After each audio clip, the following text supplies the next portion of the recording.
the beautiful colors.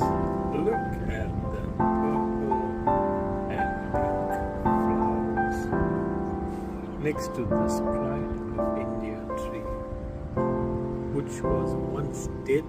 Now it's alive, and look at those green leaves.